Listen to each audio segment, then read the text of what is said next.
Bonjour, chers futurs élèves de l'école secondaire La Découverte. Nous sommes les deux orthopédagogues de l'école. Oui, moi c'est Nathalie Lehoux. Et moi c'est Nathalie Paquin. La différence entre les orthopédagogues au primaire et au secondaire. Au primaire, l'orthopédagogue va chercher l'élève dans la classe.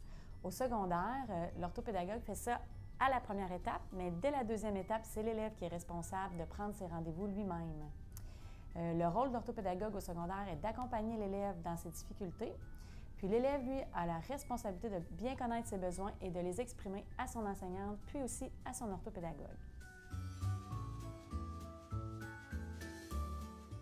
Les bureaux des orthopédagogues sont dans la section 2-300. L'école a 2 étages. Le 2 en avant du numéro du local signifie que nos locaux sont au 2e étage. Le 2e étage est fait de 2 carrés. Les numéros 200 et 400 sont du côté de la salle de bain des garçons. Les numéros 300 et 500 sont du côté de la salle de bain des filles. Les 300 sont du côté de la bibliothèque. On a même un petit passage secret dans la bibliothèque, dans le local 2302, qui est celui de Nathalie Lehoux. Et voilà.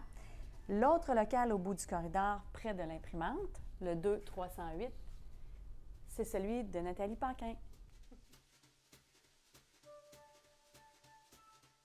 Alors, pour le suivi orthopédagogique, il y aurait 3 choses principales qu'on va faire avec toi l'an prochain. Donc, la première étape, c'est de se rencontrer pour le plan de travail. Le plan de travail, c'est l'outil officiel qui indique les mesures adaptatives qui sont prévues pour toi à ton plan d'intervention.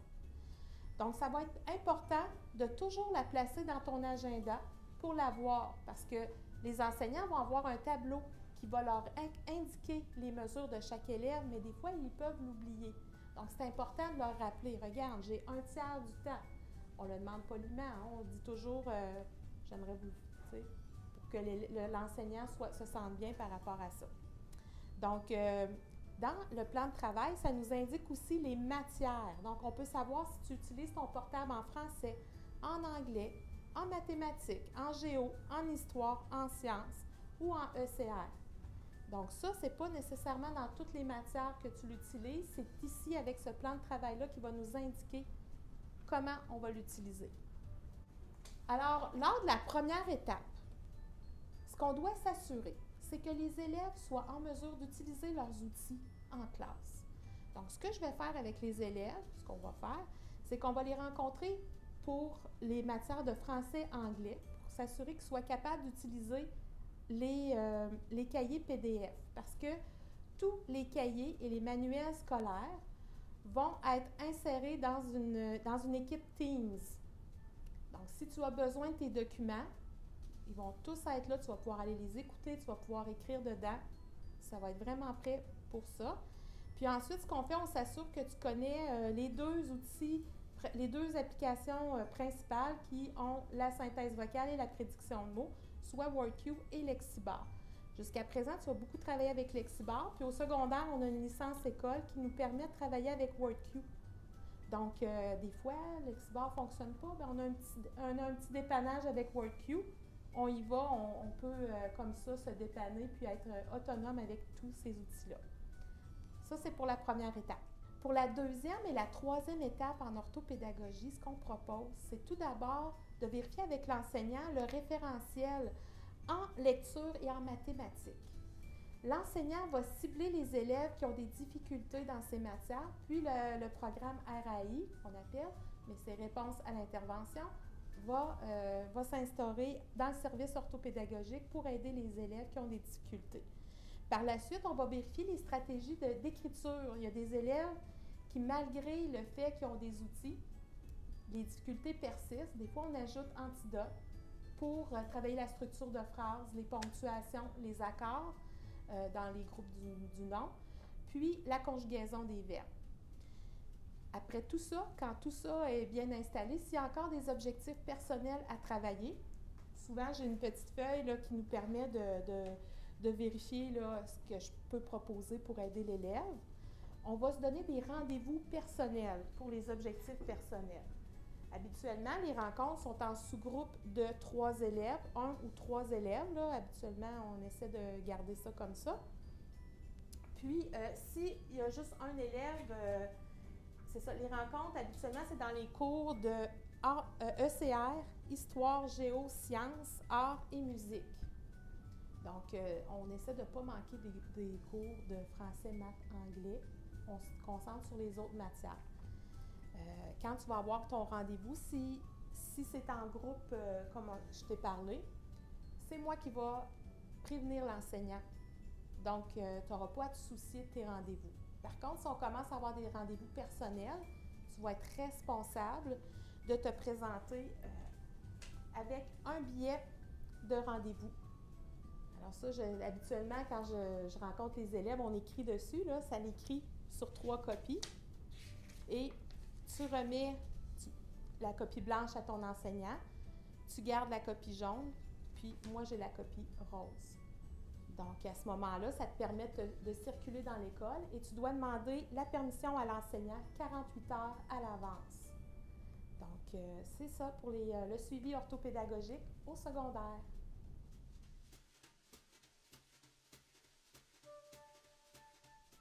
Tu te demandes sûrement comment faire pour utiliser ton portable dans tes cours. Alors, pour ce qui est de maths, histoire, géo, sciences ou ECR, tu devras venir à la bibliothèque pour emprunter un portable de la flotte. L'étiquette, elle ressemble à ça. Donc, souvent, ils vont être placés dans le haut de la rangée. Donc, quand tu dois avoir ta carte étudiante ou ton horaire, parce que la bibliothécaire Caroline devra avoir ça pour l'entrée dans ton compte. Et on va pouvoir scanner ton portable, comme ça.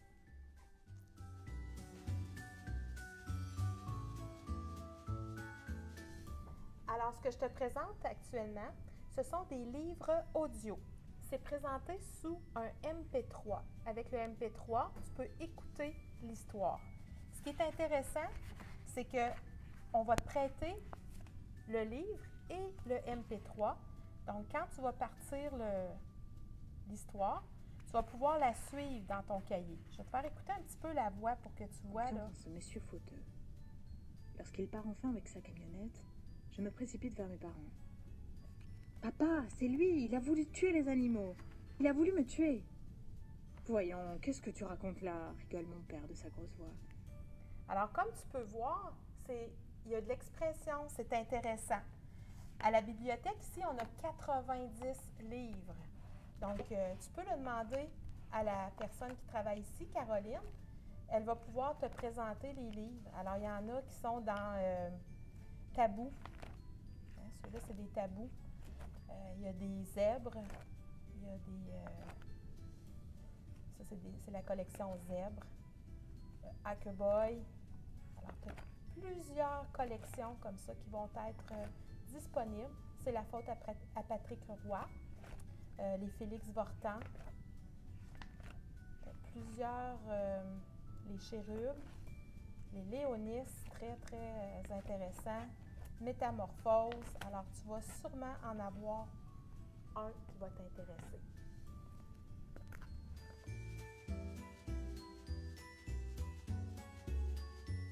On est actuellement dans un local d'anglais. Donc, si tu as besoin de ton portable en français ou en anglais, tu vas voir dans le local, il y a une flotte qui t'est destinée. Si tu regardes l'étiquette, le gros chiffre montre le numéro du local. Ensuite, dans le haut de l'étiquette, il va y avoir le numéro de groupe ainsi que le nom de l'élève. Donc, ton portable va avoir ton nom sur cette étiquette. Tu peux remarquer aussi que ce portable a Lexibar, qui a WordQ, qui a Inspiration, puis qui a aussi Antidote.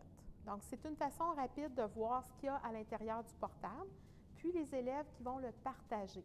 Donc, peut-être dans le groupe 11, si c'est ton groupe, tu vas avoir ton nom. Dans le groupe 12, quand un autre élève va arriver, il va pouvoir utiliser le même portable que toi.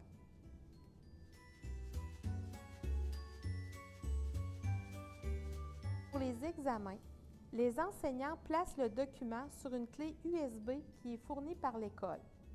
L'élève doit se connecter avec le code examen, qui est 013 examen et le mot de passe TYU 923.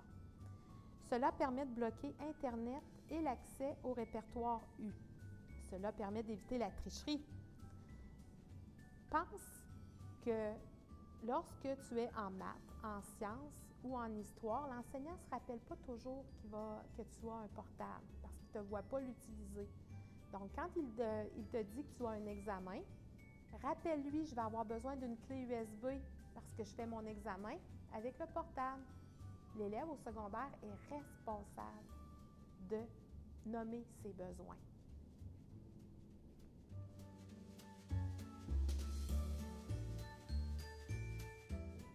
Si tu utilises les dictionnaires électroniques, ils sont disponibles dans des paniers dans les locaux d'anglais et français.